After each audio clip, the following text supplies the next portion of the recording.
Bonjour et bienvenue à ce lancement, cette cérémonie grandeur nature de lancement de l'initiative Global Nexus avec FEVEO Femmes Vision Économie Organique 2050. African vibes, don't forget men, where you come from. Dirikole, song of motherland. Mbokk mi nag ma feel, better you understand. Boo xamatul fañ la jëmee, dellul fa nga jóge woon. Yande ko du seen, cosaanu séeréer. Alalali yoo yoole, yéena dirikole oh ayo.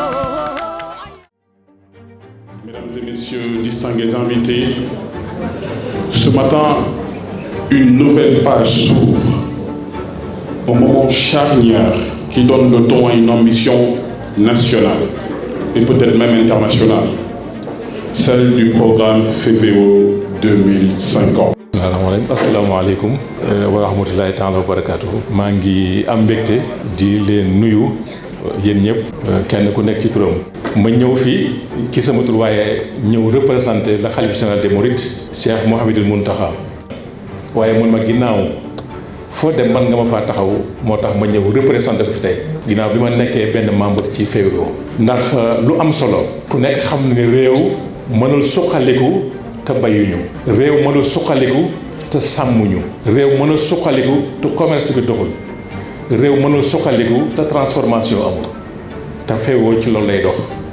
kon sëriñ bi di ñaan yàlla suñu borom mi nga xam ne mooy borom ndimbal lancement bi ñuy def tey yàlla def ci ak yëkkatiku ba lépp liñ ci séentu mu am bi barakati rasulillahi alayhi salaatu wasalaam.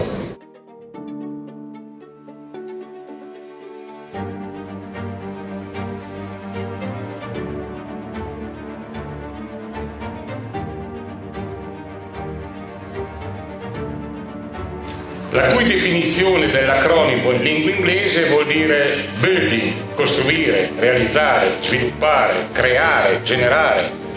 La définition que cet acronyme en langue anglaise signifie build, donc construire, réaliser, développer, créer, générer.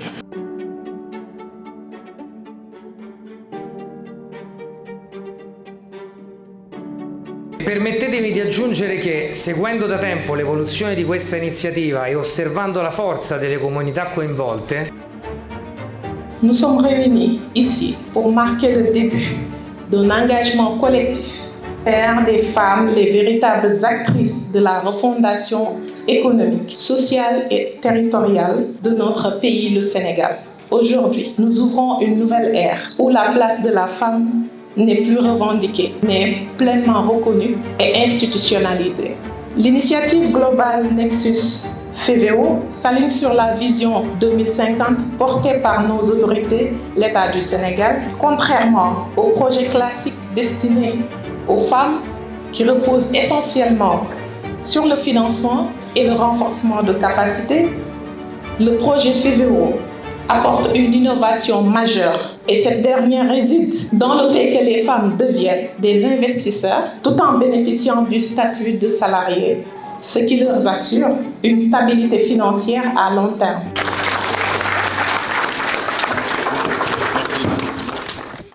Le groupe est ouvert sur votre applaudissement,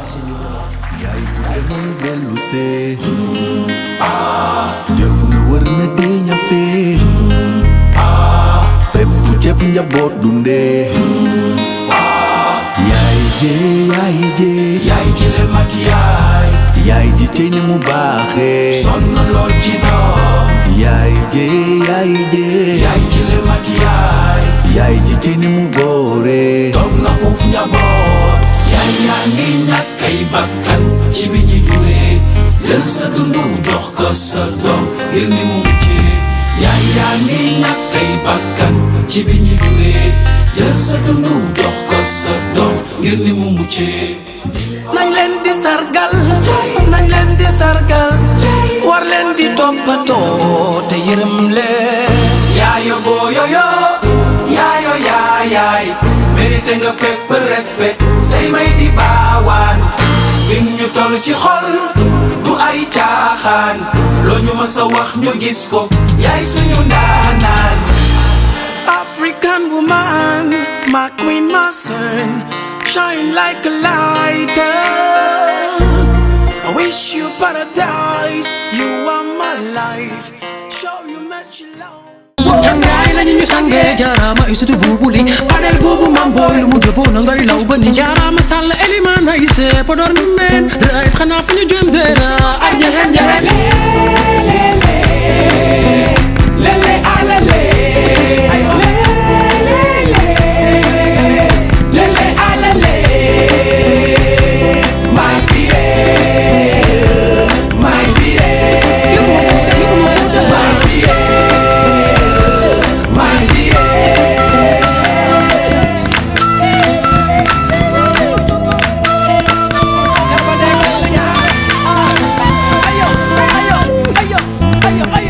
ba Dakar ba daal di àgg Soweto feeling bi ci musique be ma dagan ne ñu jaxasoo grosso modo tempo tempo ca ba ñuy door la ñu newoon nañu jiital aada de mieux am ñoo ngi ci gis lu ñu bëgg under yeeg ndànk ndànk feel da music original music melting pot le retour à zéro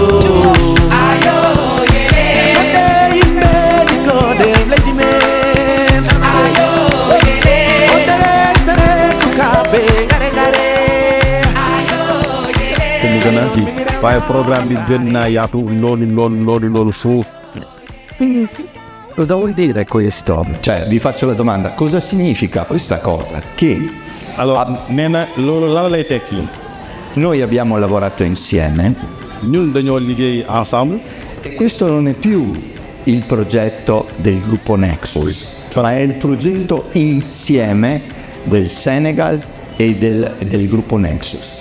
Mais soo gisee maanaam man mënu ko mu détaillé ko parce que ñun dañoo liggéey ensemble nekkatul projet Nexus mais sunu projet la ñun ñëpp. Adesso la sfida di tutto questo è di diffondere questo modo di lavorare all'interno di tutto il nostro gruppo. Nee na maintenant li nga xam ne mooy challenge bi xaw ma naka lañ ko fee mooy li ñu def nii ñu yaatal ko ci mbooleem li nga xam ne mooy la population du projet que yi maanaam fi nga xam ne fa lañ dëgmal maanaam ñun ñëpp ñu nekk ci dynamique boobu ba kenn ku nekk ci ñun mën a am taxawaayu projet bi. Adesso ti conto una cosa, così finalmente posso riposarmi un po' e vedere il progetto che formalmente avete voi che andate avanti. Nee na comme ça moom dina noppalu tuuti et puis bàyyi leen ngeen déroulé projet bi parce que sonn na ci pendant ay at ñu nekk di des donc kon léegi nag kii mooy ngeen ñu ko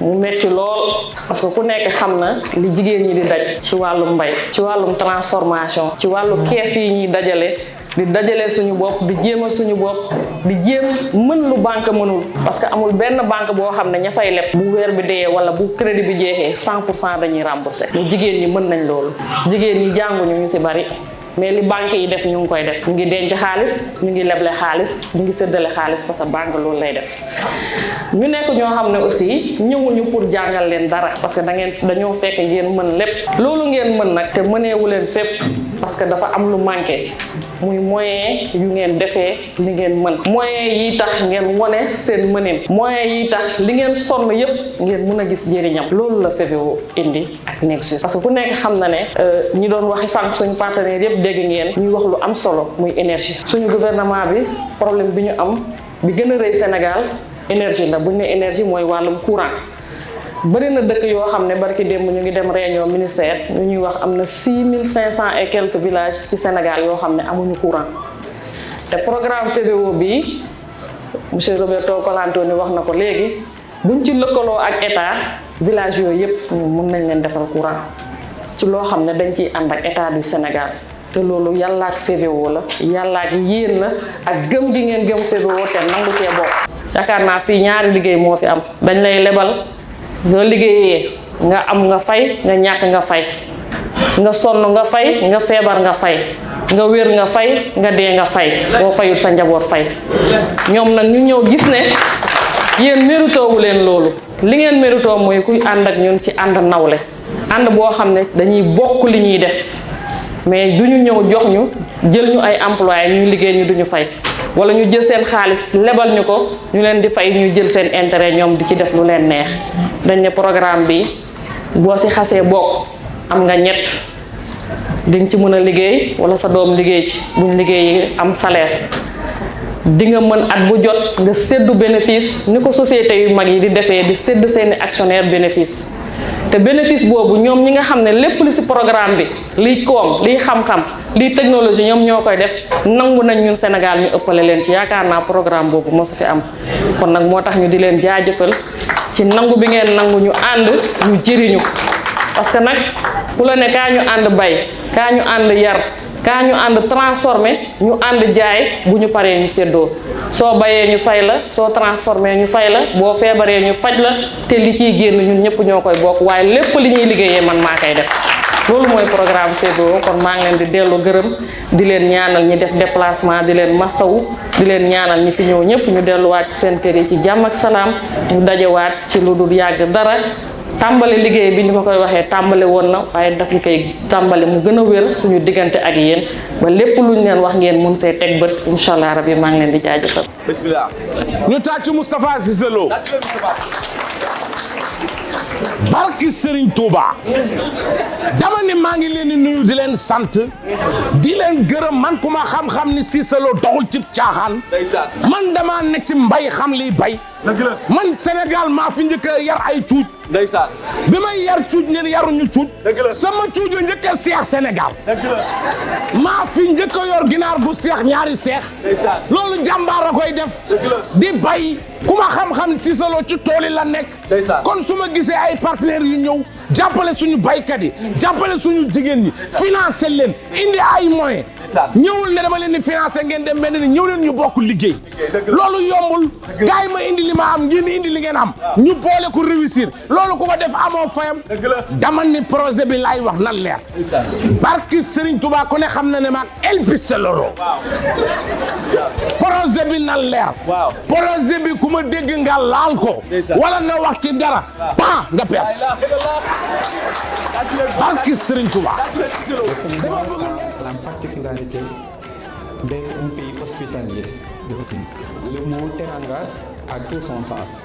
Donc choisir une telle destination pour le projet, je pense que c'est extrêmement important. Également, le choix des bénéficiaires, les femmes. Toutes les études ont montré qu'il y a plus de femmes que d'hommes. Ensuite, la population elle est majoritairement jeune.